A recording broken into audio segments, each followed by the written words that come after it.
믿음 위에 굳게 섭시다. 반대쪽을 향해서도요. 믿음 위에 굳게 섭시다.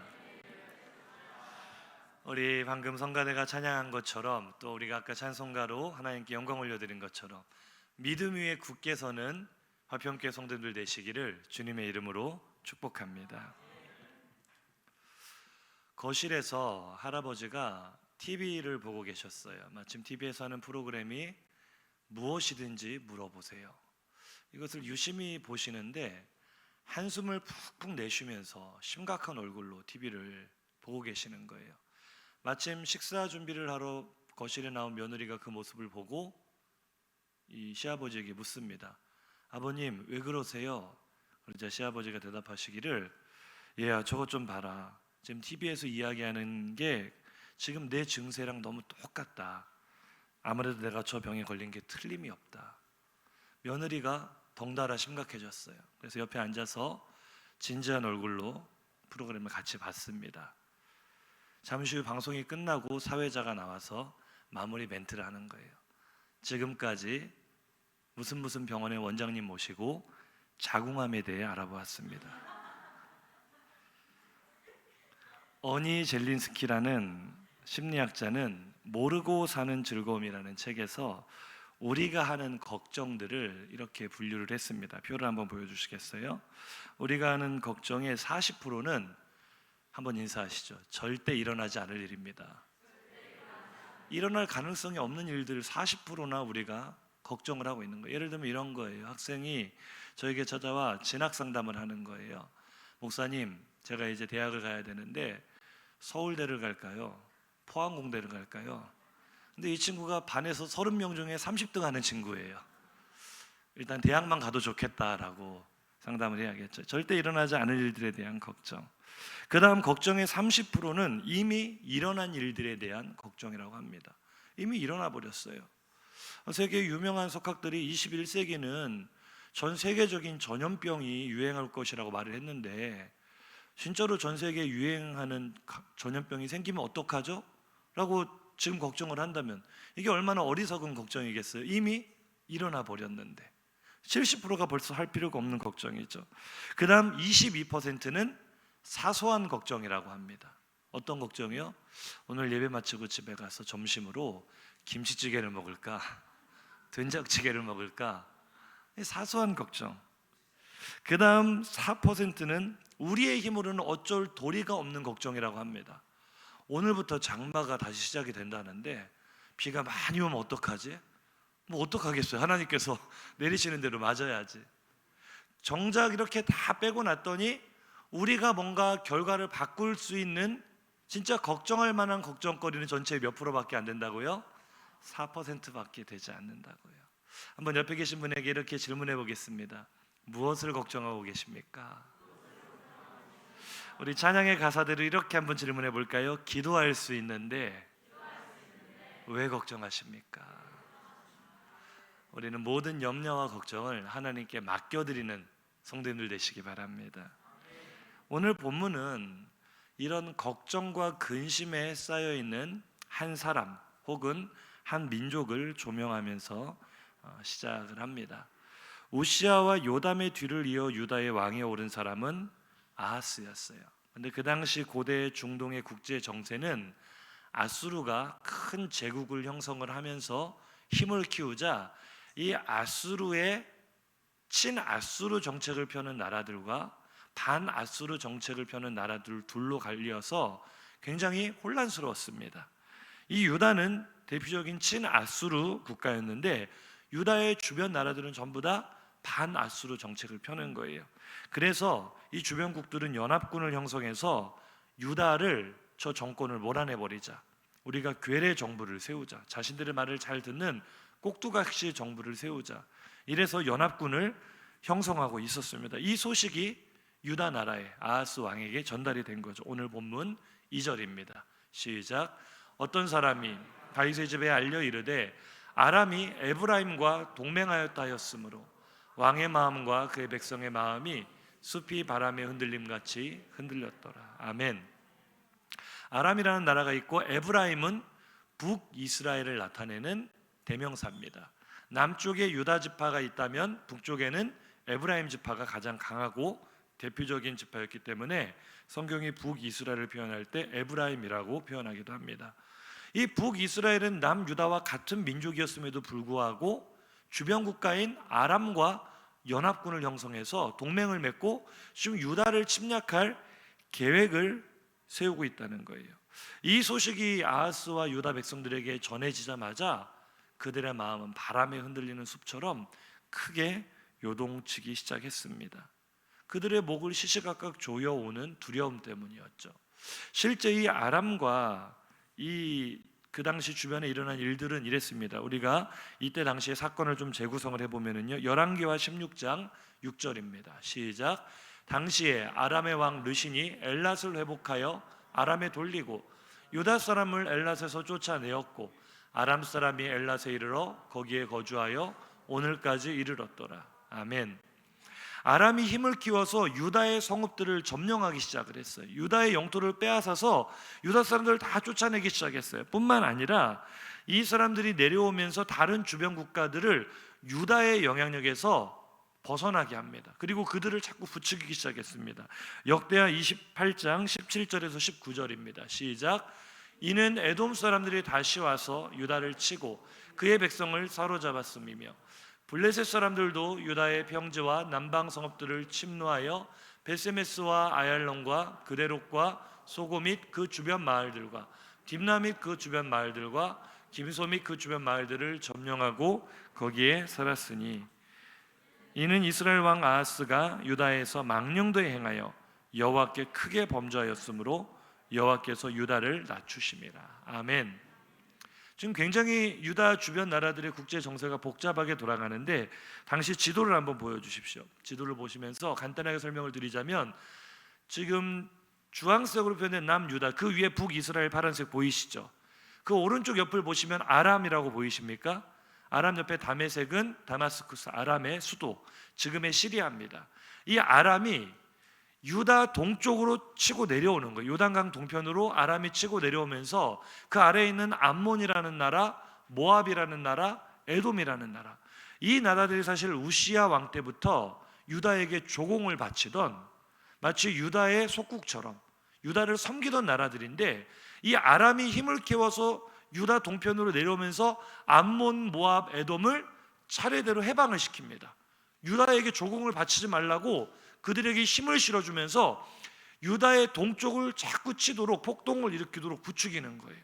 그러니까 유다는 자연스럽게 국방력을 동쪽 경계를 수비하는 쪽으로 이동을 하게 되겠죠.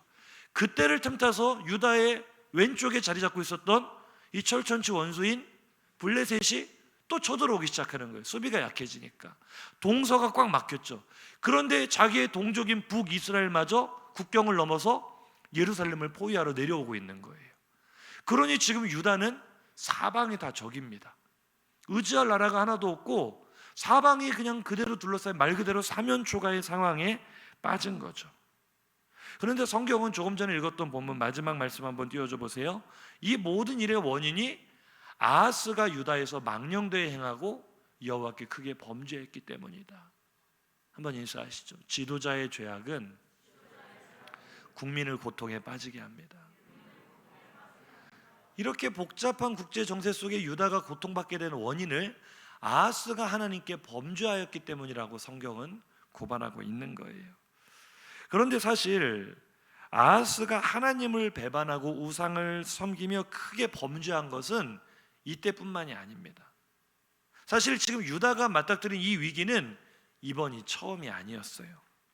아하스는 어떤 왕이었습니까? 그는 아주 어린 나이, 20살밖에 되지 않는 나이에 왕위에 올라갔지만 시작부터 끝까지 일관되게 악했던 왕입니다. 유다의 왕인데 꼭 북이스라엘의 왕 같아요. 그래도 유다의 왕들 가운데는 처음에는 조금 다윗의 길로 행하면서 다윗을 따라하면서 선하게 시작을 했다가 마지막에 조금 애매해진 사람들은 있어도 이렇게 시종일관 악했던 왕들, 북이스라엘은 많아도 유다에서는 이러면 안 되는 거거든요. 그런데 아하스는 처음부터 악했습니다. 그가 얼마나 악했습니까? 역대하 28장 1절 이하입니다. 시작. 아하스가 왕위에 오를 때 나이가 20세라.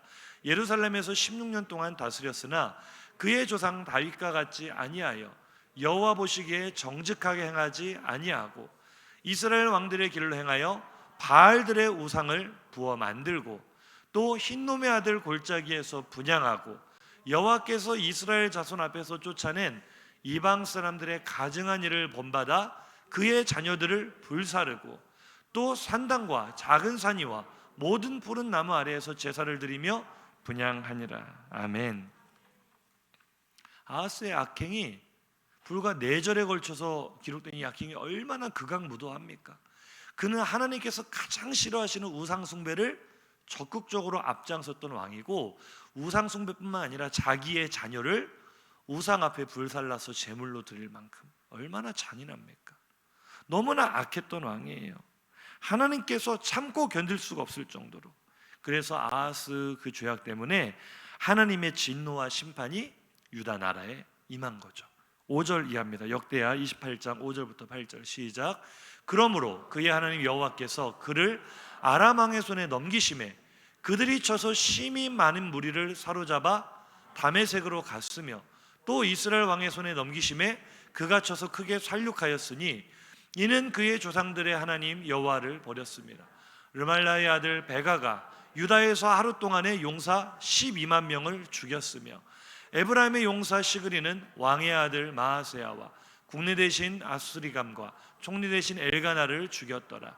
이스라엘 자손이 그들의 형제 중에서 그들의 아내와 자녀를 합하여 20만 명을 사로잡고 그들의 재물을 많이 노략하여 사마리아로 가져가니. 아멘. 무슨 얘기를 하고 있습니까? 하나님께서 아하스가 너무나 악하게 행하니까 유다 나라를 심판하시는데 주변 국가인 아람과 동족인 북이스라엘을 심판의 도구로 쓰신 거예요. 그래서 오늘 사건이 일어나기 전에 이미 1차 침공이 있었습니다.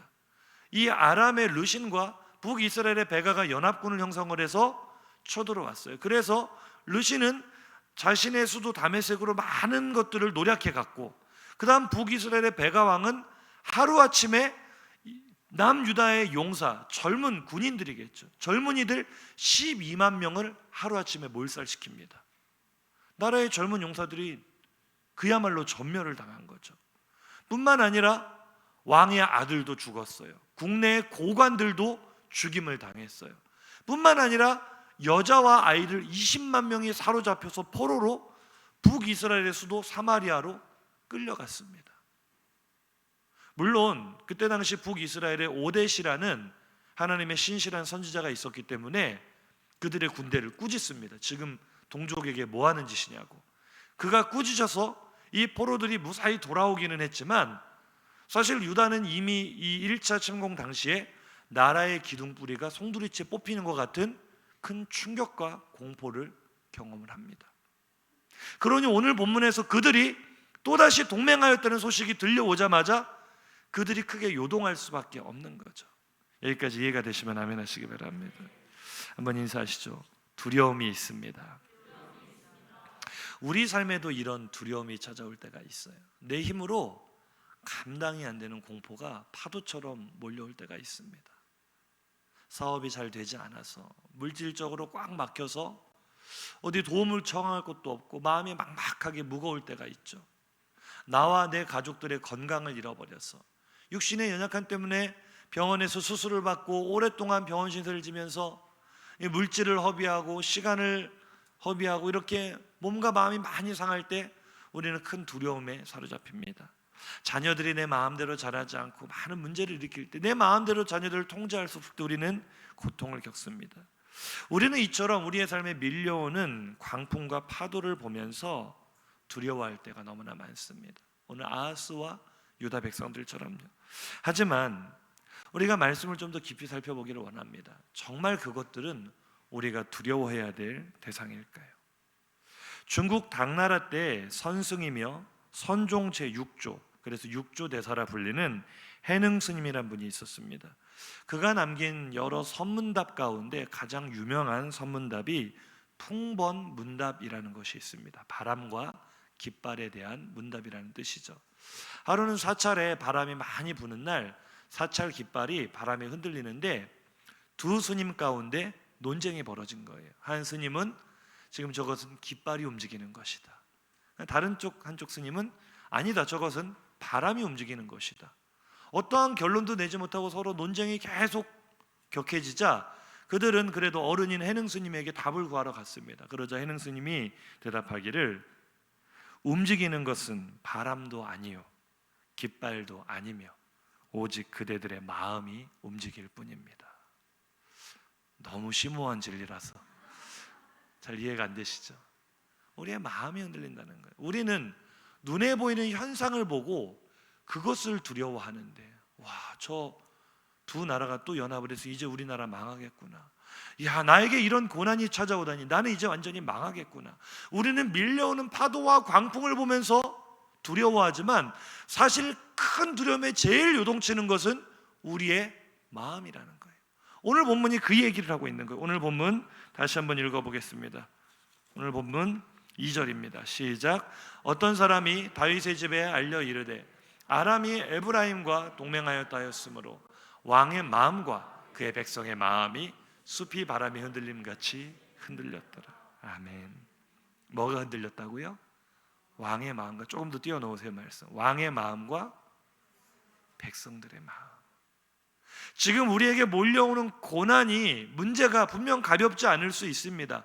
개인적으로나 교회적으로, 국가적으로 우리가 맞닥뜨리고 있는 문제들이 정말 두려운 일일 수 있어요. 하지만 그 두려운 광풍보다 더 크게 흔들리는 것은 바로 우리들의 마음인데, 사실 죄악이 가득한 세상에서 우리가 예상치 못한 문제는 언제든지 생길 수 있습니다. 가령 지난주에 정부가 기습적으로 발표한 교회 소모임은 금지해라. 지금 정부 공직자들이나 공무원들도 목사님들이 가서 항의하고 대화를 하면 자기들도 기가 막혀 해요. 이게 어디까지 법리 해석을 해야 될지 너무나 모호한 부분들이 많거든요. 그러니 아무 준비도 없이 그저 교회를 겨냥해서 발표한, 너무나 준비 없이 발표한 것이기 때문에 이것을 집행하는 공무원들도 굉장히 애로사항을 겪고 있어요. 교회 입장에서는 얼마나 더 어처구니가 없습니까? 똑같은 상황인데 성도들이 카페에 가서 음식을 먹는 것은 문제가 되지 않고 교회 안에서 그런 일을 하게 되면 문제가 되고, 이건 코미디가 따로 없거든요. 그런데 우리가 살다 보면 이렇게 어처구니 없는 일도 만날 수 있는 거예요. 한번 인사하시죠. 세상에는 죄가 가득하기 때문에 그럴 수 있습니다. 파도는 늘 끊임없이 일어날 수 있어요. 문제는 그것을 바라보는 우리의 마음이 일어나는 파도보다 더 크게 요동친다는 거죠. 더 크게 두려워한다는 거죠. 왜 그렇습니까? 우리는 문제를 바라보며 문제보다 더 크신 하나님을 보지 못하기 때문에 그렇습니다. 한번 인사하시죠. 하나님은 문제보다 더 크십니다. 이 사실을 믿으십니까?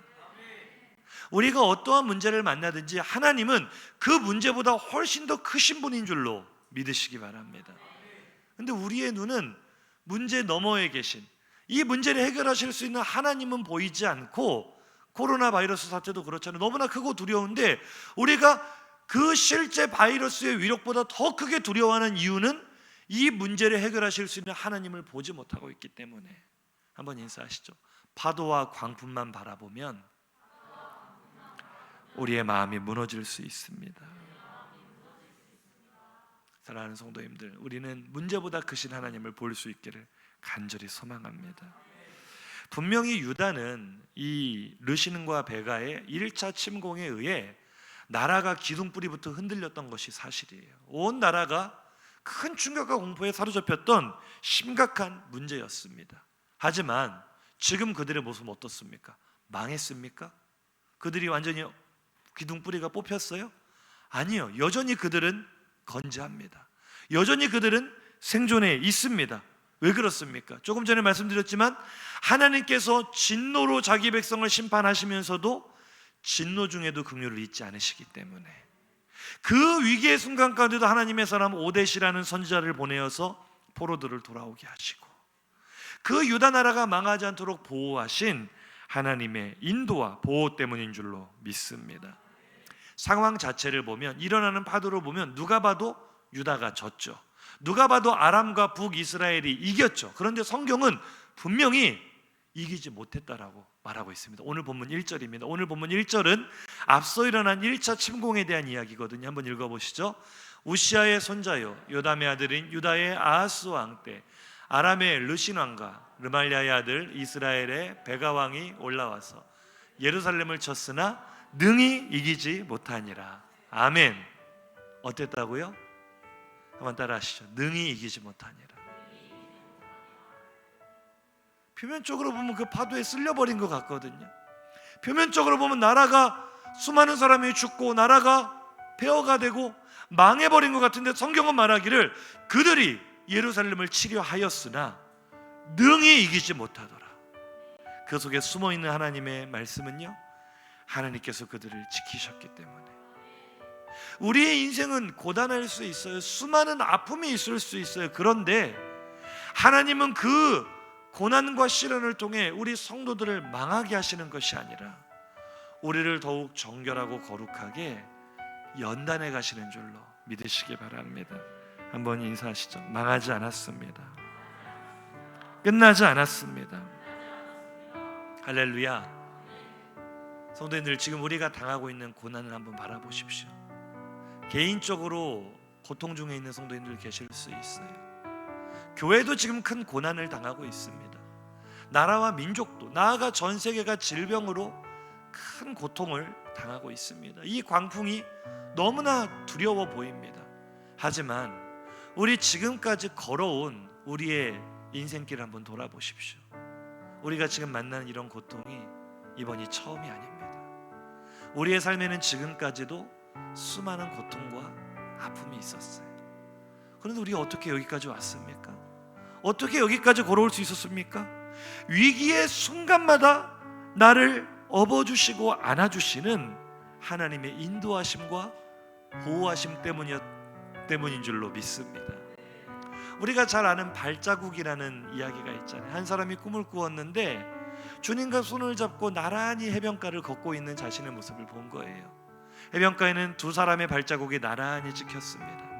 근데 그 발자국을 따라가다 보니까 어느 순간 발자국이 한 사람의 것으로 바뀌는 거예요. 이 사람이 이상하게 생각하면 그 장면을 가만히 봤더니 자신의 인생에서 가장 힘든 순간, 가장 고통스러운 순간, 가장 어려웠던 순간에는 발자국이 한 개뿐인 거예요. 평상시에는 발자국이 두 사람, 주님이 나와 함께 하셨는데 가장 힘든 순간에는 주님이 나를 버리셨구나, 나를 혼자 두었구나, 그 생각에 너무나 서러워서 주님께 따졌습니다. 주님, 왜 내가 가장 힘든 순간에 나를 혼자 두셨어요? 왜 나와 함께 걷지 않으셨어요? 라고 묻자 주님께서 대답하시기를, 얘야, 다시 한번 그 발자국을 자세히 보아라. 그 발자국은 너의 발자국이 아니라 나의 발자국이다. 네가 인생에서 가장 힘든 순간에, 가장 고통스러운 순간에, 가장 어려운 순간에는 내가 너를 업고 걸어갔단다. 사랑하는 성도님들, 고단한 인생길에 지쳐 계십니까? 고통 중에 계십니까? 주님께서 우리를 업고 가고 계십니다. 우리 찬양으로 함께 고백하기를 원합니다. 고단한 인생길, 고단한 인생길, 힘겨운 오늘도 예수 내 마음 아시네. 지나간 아픔도 마주할 세상도 예수 내 마음. 처음부터 다시 한번 고백할까요? 이 찬양의 가사가 위로가 될 줄 믿습니다. 고단한 인생길, 힘겨운 오늘도 예수 내 마음 아시네. 예수님께서 우리 성도님의 마음을 아십니다. 지나간 아픔도 마주할 세상도 예수 내 마음. 우리 함께 입술을 열어 고백합시다. 믿음의 눈 들어, 믿음의 눈 들어 주를 보리. 이 또한 지나가리라. 주어진 내 삶에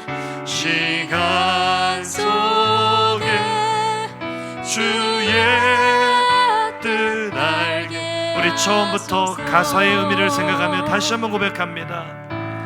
고단한 인생길 힘겨운 오늘도 예수 내 마음 안 주님께서 나와 늘 함께 하십니다. 어려운 순간에 지나간 아픔도 마주할 세상도 예수 내 마음 안 믿음의 눈 들어 주님을 바라봅니다. 믿음의 눈 들어 주를 보리 이 또한 지나가리라. 믿으십니까? 주어진 내 삶의 시간 속에 주의 뜻 알게 다시 한 번 더 믿음의 눈 들어 믿음의 눈 들어 주를 보리 이 또한 지나가리라. 주어진 내 삶의 시간 속에 주의 뜻 알게 하소서. 할렐루야. 함께 인사하시죠. 하나님께서 늘 함께 하십니다. 지금도 함께 하십니다. 이 또한 지나갈 것입니다. 오늘 하나님께서 우리에게 들려주시는 이 메시지가 우리 성도님들의 심령에 큰 위로가 되시기를 주님의 이름으로 축복합니다. 광풍은 언제나 우리에게 다가옵니다. 파도는 언제나 밀려옵니다. 하지만 중요한 것은 지금까지 지내온 것처럼 주님은 늘 나와 함께 하실 것입니다. 늘 우리와 함께 하실 것입니다. 그리고 이 광풍이 지나가게 하실 줄로 믿습니다. 하나님은 오늘 큰 두려움에 빠져있는 아하스와 유다 백성을 위로하시기 위해 아하스 왕에게 이사야 선지자를 보내십니다. 그를 위로하시고 격려하시기 위해서 보냈죠. 근데 그때 아하스는 무엇을 하고 있었습니까? 오늘 본문이 참 재미있는데요. 오늘 성도라는 이름을 가지고 있으나 두려움의 문제 앞에, 인생의 여러 고난의 문제 앞에 마음이 심히 요동치며 문제보다 크신 하나님을 보지 못하는 성도들에게서 이 아하스의 증상이 그대로 발견이 됩니다. 아하스가 무엇을 하고 있었는지 오늘 본문 3절을 보겠습니다. 그때 여호와께서 이사야에게 이르시되 너와 내 아들 스알랴습은 윗못 수도 끝 세탁자의 밭 큰 길에 나가서 아하스를 만나. 아멘. 아하스가 지금 어디에 있었습니까? 윗못 수도 끝 세탁자의 밭. 이 윗못이라는 것은 기드론 시냇가에서부터 또 기온샘에서 예루살렘으로 물줄기가 흘러 들어오는데 그 물들을 저장하던 저수지였어요. 이곳은 평시에는 이 사람들이 모여서 빨래를 하는 빨래터의 용도를 가지고 있었지만 전쟁이 벌어지면 전시에는 이것이 예루살렘 성에 물을 공급하는 급수 창고와 같았던 곳이에요. 아하스가 지금 이스라엘과 아람이 동맹을 했다는 말을 듣자마자 제일 먼저 한 일은 급수창고를 돌아보는 일이었어요. 그의 마음이 얼마나 두려움에 빠져 있는지 알 수 있는 대목입니다. 전쟁을 하게 되면 이 예루살렘 성은 포위를 당하게 될 겁니다. 그러면 가장 심각한 문제는 식수 문제예요. 지난주에 인천에서 이 식수의 기생충 그 유충이 발견되는 사건이 뉴스 헤드라인으로 도배가 됐었죠. 이 얼마나 큰 문제입니까? 식수가 공급이 돼도 거기에 이 불결한 유충들이 발견이 돼도 먹을 수가 없어서 지금 생수가 동날 지경으로 그렇게 판매가 되고 있다고 합니다. 이 고대 사회에서 전쟁은 결국 물과 식량의 조달 싸움인데 성이 포위가 되고 나면 이 물을 어떻게 공급할 것인가? 이 아하스의 마음이 제가 좀 이해가 되는 게 요즘 장마철이잖아요. 제가 비만 오면은 하루에도 몇 번씩 교회를 왔다 갔다 하면서 뭐 살피겠어요? 어디 물이 새는 데가 없는가? 이게 마음이 늘 불안한 거예요. 우리가 돈을 많이 들여서 방수공사를 다 했음에도 불구하고 작년에 또 물이 많이 샜기 때문에 이번에도 제가 또 한 군데 발견했습니다. 오게티처럼 또 살짝 물이 새는 곳이 있어서 여기 보수공사를 해야 되겠구나. 지도자의 마음이 그런 것 같아요. 어떤 문제 앞에서 어떻게 이 전쟁을 치를 것인가, 어떻게 포위를 당하면 버틸 것인가, 그의 마음이 굉장히 심란하고 우왕좌왕하고 안절부절하고 있습니다. 그런데 사실은 그 마음 이면에는 그는 지금 유다의 왕입니다. 하나님의 백성을 지도하는 대리 통치자인데 이 문제를 하나님 앞으로 가지고 나가는 것이 아니라 어떻게든 자신의 힘으로 이 문제를 돌파해 보겠다고 발버둥을 치고 있는 거예요. 이것이 오늘날 문제보다 크신 하나님을 보지 못하는 이름만 성도라는 이름을 가지고 있는 사람들의 특징입니다. 문제를 만났을 때 어떻게 반응하고 계십니까? 내 힘으로 이 문제를 해결해 보겠다고 우리도 윗못을 찾고 있지는 않습니까? 세탁자의 밭을 찾아서 어떻게든 이 머리를 짜내어서 이 문제를 해결해 보겠다고 애쓰고 있지는 않습니까? 한번 인사해 보시죠. 해결이 됩니까? 잘 돼요? 안 돼요? 안 돼요. 우리 하나님께 문제를 맡길 수 있기를 주님의 이름으로 축복합니다. 하나님 이렇게 전전긍긍하며 안절부절해하고 있는 아하스에게 이사야를 통해서 하나님의 말씀을 전해주십니다. 하나님의 말씀은 한마디로 걱정하지 마 였습니다. 오늘 보면 4절입니다. 시작. 그에게 이르기를 너는 삼가며 조용하라. 르신과 아람과 르말리아의 아들이 심히 노할지라도 이들은 연기나는 두 부직갱의 그루터기에 불과하니 두려워하지 말며 낙심하지 말라. 아멘. 부직갱이가 무엇입니까? 사진 한번 보여주세요. 저 손에 들고 있는 저 막대기, 땔감을 잘 타게 하기 위해서 안으로 밀어넣는 용도로 쓰는 이 나무 막대기를 부직갱이라고 합니다. 다음 사진 보여주세요. 부직갱이. 저는 나이는 젊은데 제가 시골에서 살았기 때문에 제가 초등학생 시절만 하더라도 저희 동네가 초가집이 더 많았어요. 동네에. 그리고 교회에도 아궁이가 있었습니다. 아궁이 불 때는 걸 많이 봤거든요. 아궁이에 불을 잘못 붙이면은, 불이 잘못 붙으면 온 교회 식당 안에 흰 연기가 자욱합니다. 밖에서 보면 무슨 큰 불이라도 난 것처럼 연기가 모락모락 피어나오는데 사람의 마음이 불안할 정도로 연기가 많이 일어나요. 그런데 그 불이 붙은 거예요? 안 붙은 거예요? 연기만 엄청나게 날 뿐이지 불은 안 붙었어요. 불이 붙기 위해서는 제대로 바람을 넣어주고 부채질을 해서 불을 붙여야 돼요. 지금 하나님께서 하시는 말씀이 그겁니다. 르신과 베가가 아무리 맹렬히 타는 불처럼 너희를 삼킬 것처럼 두렵게 다가오지만 그들은 연기나는 부직갱이에 불과하다. 그들은 스스로 불을 붙일 능력이 없다는 거예요. 그러니 두려워할 필요가 있습니까? 없습니까? 없다는 거죠. 한번 인사하시죠. 지금 만나고 있는 문제는 사실 아무것도 아닐 수 있습니다. 아니 어떻게 아무것도 아닐 수 있어요? 지금 유다는 이미 큰 실패를 경험을 했었고 그 자라보고 놀란 가슴 소뚜껑 보고 놀라듯이 지금 아하스 왕부터 어쩔 줄을 몰라 하고 있는데 하나님은 아니다. 그들이 아무리 맹렬히 불타는 것처럼 노를 바랄지라도 그들은 연기나는 부직갱이에 불과하다. 하나님의 약속은 분명한 줄로 믿습니다. 그들은 절대로 그들의 뜻을 이룰 수 없을 것이라고 말씀하시는 거예요. 왜 그렇습니까? 이사야 7장 5절에서 6절입니다. 시작. 아람과 에브라임과 르말리아의 아들이 악한 꾀로 너를 대적하여 이르기를 우리가 올라가 유다를 쳐서 그것을 쓰러뜨리고 우리를 위하여 그것을 무너뜨리고 우리는 다부엘의 아들을 그 중에 세워 왕으로 삼자 하였으니. 아멘. 하나님은 이것을 그들의 악한 꾀라고 말씀하십니다. 왜 그들이 연기나는 부직갱이에 불과하느냐? 그것은 그들이 하나님을 몰라도 너무 모르고 하나님의 백성의 삶의 방식을 몰라도 너무 모르기 때문에 악한 계략을 세운 것이기 때문에 그것은 결코 이루어질 수 없다. 그들의 악한 계략은 무엇이 없습니까? 우리들의 정책에 반대되고 눈엣 가시 같은 저 유다 나라를 우리가 무너뜨리자. 저 정권을 무너뜨려버리고 우리 입맛에 맞는 지도자를 새로 왕으로 세우자. 이것은 세상의 방식이었어요. 왜 그들이 그렇게 생각할 수밖에 없었느냐면 실제로 북이스라엘의 베가 왕은 본래 부가히아라는 왕의 신하였습니다. 그런데 그 신하가 왕을 배신하고 죽였어요.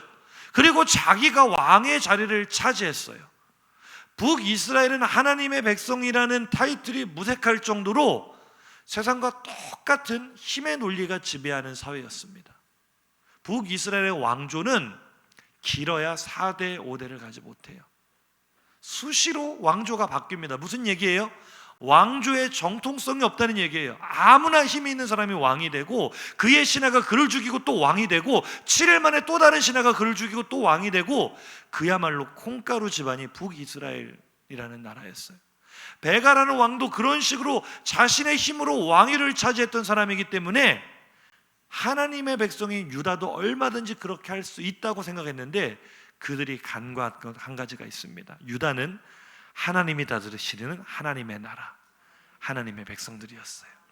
하나님이 이미 유다 나라를 세우신 그 왕조의 기초 때 다윗에게 영원한 언약을 맺으십니다. 다윗의 왕위를 영원히 세우겠다. 다윗의 왕위가 영원하겠다. 그 다윗의 자손으로부터 예수 그리스도가 오셔야 되기 때문에 하나님은 다윗의 왕조를 영원히 세우시겠다는 언약을 맺으십니다. 그래서 같은 민족, 같은 나라였음에도 불구하고 북이스라엘과 남유다의 왕조의 모습은 완전히 다릅니다. 남유다는요, 그 수많은 대를 거쳐오면서 한 번도 다윗의 후손이 아닌 사람이 왕위에 올라본 적이 없어요. 너무 신기하지 않습니까? 같은 민족이었음에도 불구하고 심지어 유다라는 나라는 쿠데타가 일어나도 반드시 다음 왕은 다윗의 자손이 왕위에 오르는 거예요.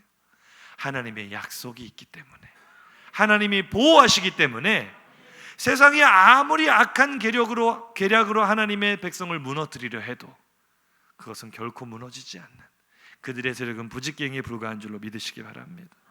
지금 한국교회에 닥쳐온 문제도 결코 가볍지 않죠. 차별금지법을 통과시킨다, 한국교회 소모임 하지 말아라, 예배도 이렇게 저렇게 해라, 너무나 심각한 문제일 수 있습니다. 하지만 교회를 무너뜨리려는 악한 세력들, 악한 권력들은 결코 성공할 수 없는 줄로 믿습니다.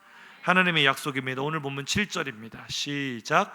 주 여호와의 말씀이 그 일은 서지 못하며 이루어지지 못하리라. 아멘. 왜 그렇습니까? 한번 인사하시죠. 우리는 하나님께서 사랑하시는 백성이기 때문입니다. 믿으십니까? 마태복음 10장 29절 이하 읽어보시겠습니다. 참새 2마리가 한 아싸리, 마태복음 10장 29절 시작. 참새 2마리가 한 아싸리온에 팔리지 않느냐? 그러나 너희 아버지께서 허락하지 아니하시면 그 하나도 땅에 떨어지지 아니하리라. 너희에게는 머리털까지 다 세신 바 되었나니 두려워하지 말라. 너희는 많은 참새보다 귀하니라. 아멘. 사람들이 아주 하찮게 여기며 아주 싼 값에 거래하는 참새라 할지라도 하나님이 명하시지 않으면 한 마리도 땅에 떨어지지 않는데 우리를 어떻게 참새와 비교할 수 있겠느냐는 거예요. 하나님이 우리를 얼마나 사랑하시는지 머리털까지 세신 바 되었다. 아멘 좀 해보세요. 제가 지난 한 주간 하나님의 말씀을 묵상하면서 차를 타고 운전하면서도 제 마음에 주시는 감동이 한마디로 이거였어요. 한번 따라해 보실까요? 하나님, 뭐가 이뻐서 이처럼 사랑하십니까? 하나님께서 우리를 사랑하심이 느껴졌어요. 우리 교회를 특별히 사랑하심이 느껴져서요. 지난주에 시차례가 있었는데 지금 이 동구 지역의 수많은 교회들이 너무나 어렵습니다. 코로나 사태로 정말 교회가 휘청거릴 정도로 너무나 어려워서 너무나 안타까운 이거 남의 문제가 아니라 우리가 함께 기도해야 될 문제인데 그 와중에 우리 화평교회를 지키시고 복주신 하나님의 은혜가 또 너무 감사해서 우리 교회는요 지난주 우리 재직회도 했잖아요. 사실 내부를 바라보면 우리도 큰 피해자고 아직도 완전히 회복되려면 멀었지만 그래도 여러 가지 이런 지표들을 보면 하나님의 보호하심이 느껴지시지 않습니까? 관심을 좀 가져주시기 바랍니다. 교회가 어떻게 돌아가고 있는지 하나님이 우리 교회를 꼭 붙들고 계심이 느껴지지 않으십니까? 왜 그렇게 살아가실까? 제가 저 자신을 바라보니까 그래요. 뭐가 이쁘다고, 뭐 이쁜 짓을 했다고 하나님께서 이처럼 사랑하실까? 근데 하나님은 자기 백성을 그렇게 끔찍하게 사랑하시는 분이에요. 너희는 많은 참새보다 귀하니라. 하나님이 보호하신 하나님의 백성, 하나님의 교회는 절대로 무너지지 않을 줄로 믿습니다. 마태복음 16장 18절입니다. 시작. 또 내가 네게 이르노니 너는 베드로라.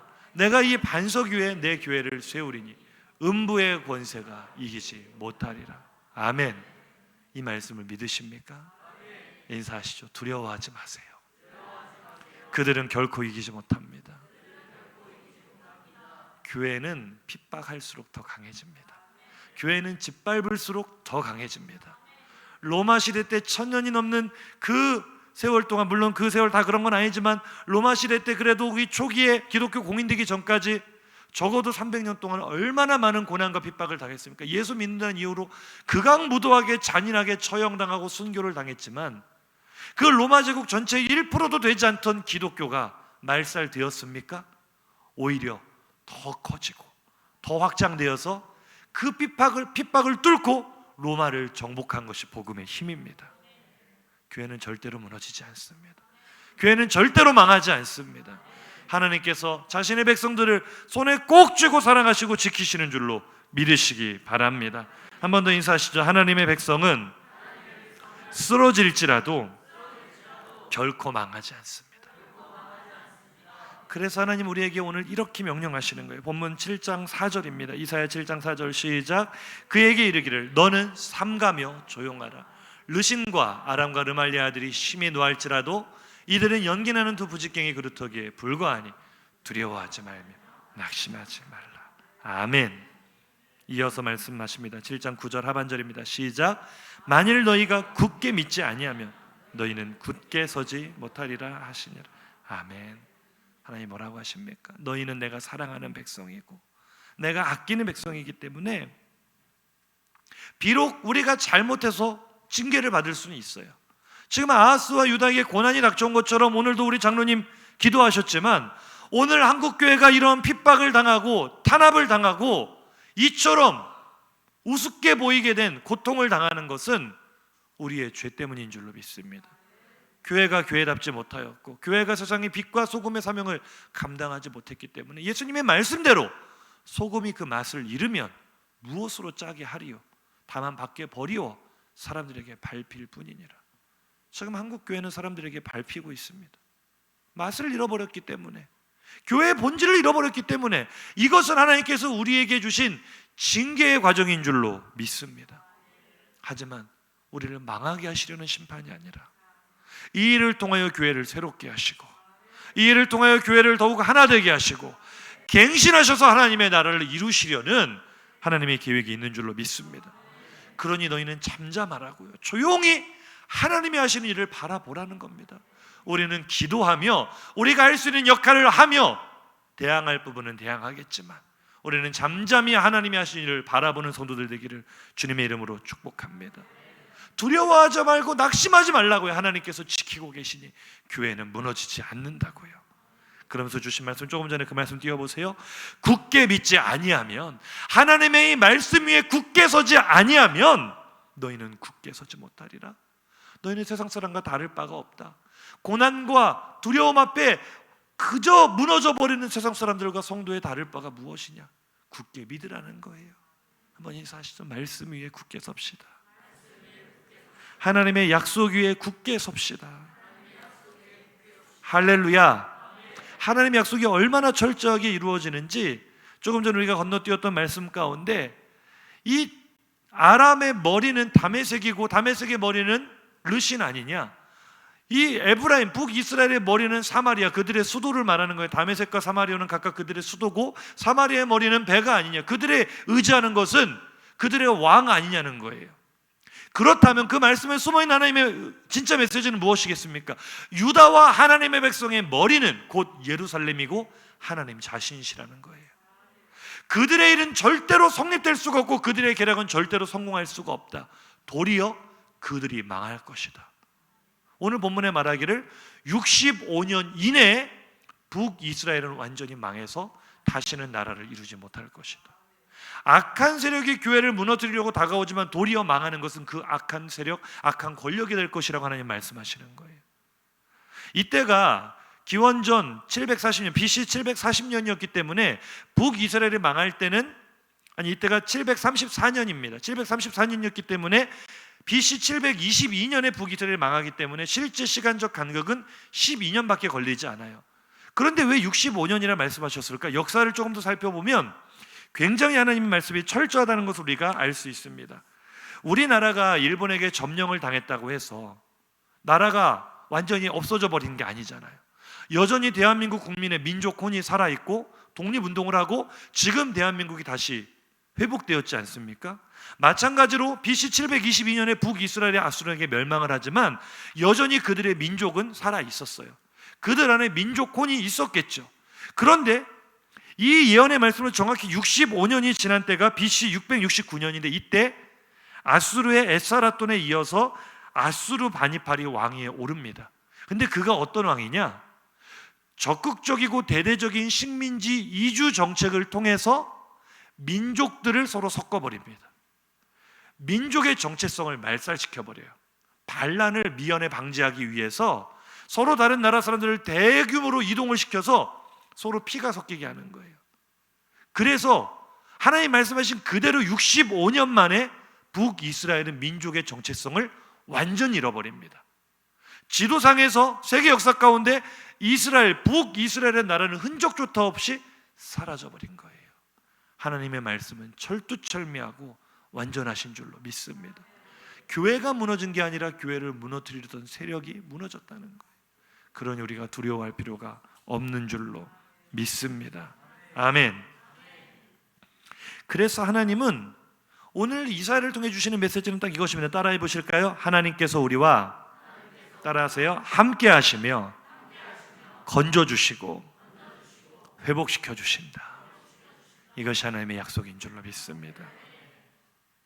그 증거가 바로 오늘 이사야가 아하스 왕에게 데리고 나온 스알 야숲입니다. 본문 3절 한번 읽어보시죠. 시작. 그때 여호와께서 이사야에게 이르시되 너와 내 아들 스알 야숲은 윗못 수도 끝 세탁자의 큰 길에 나가서 아하스를 만나. 아멘. 이사야가 하나님께 소명을 받은 것은 우시야 왕이 죽던 해라고 6장 1절에서 말하고 있습니다. 이때가 BC 740년입니다. 그리고 오늘 이 르신과 베가의 2차 침공이 준비되던 때는 BC 734년입니다. 그런데 스알 야숲이라는 이 이사야의 큰아들의 이름에 담긴 예언적인 의미를 살펴볼 때 이 아들은 분명히 이사야가 소명을 받은 후에 낳은 것으로 추정이 됩니다. 학자들이 추론할 때 이사야가 소명을 받던 BC 740년이 이사야가 아마 20세, 20살 정도였을 것이다라고 추론하기 때문에 시기적으로도 맞습니다. 그러니까 이사야가 소명을 받은 후에 스알 야숲을 낳았다면 지금 아하스에게 이 스알 야숲을 데리고 나가는 이 시기에 스알 야숲의 나이는 불과 5살 전후밖에 되지 않아요. 너무나 재미있는 모습 아닙니까? 지금 유다의 왕은 엄청난 근심에 빠져 있어요. 엄청난 두려움에 사로잡혀서 어떻게 성이 포위되면 물을 공급을 할까? 어떻게 버틸까? 지원군이 올 때까지 어떻게 살아남을까? 그 윗못 세탁자의 밭에 가서 머리를 싸매고 고민하고 있는데 그에게 이사야 선지자가 이제 겨우 걸음마를 뗀 5살 난 아들을 데리고 걸어오는 거예요. 이 모습 자체가 하나님의 메시지인 줄로 믿습니다. 어떤 메시지입니까? 이사야의 이름의 뜻은 여호와께서 구원하신다. 아하스야 두려워하지 말아라. 하나님께서 너를 구원하실 것이다. 그리고 스알 야숲의 이름의 뜻은 남은 자가 회복되리라. 할렐루야. 그래서 오늘 새벽 본문은 이 이사야와 스알 야숲의 이름의 의미를 합친 우리의 구원자의 새 이름을 우리에게 주시지 않습니까? 임마누엘이라 하리라. 임마누엘의 뜻이 무엇입니까? 하나님의 우리와 함께 하신다. 할렐루야.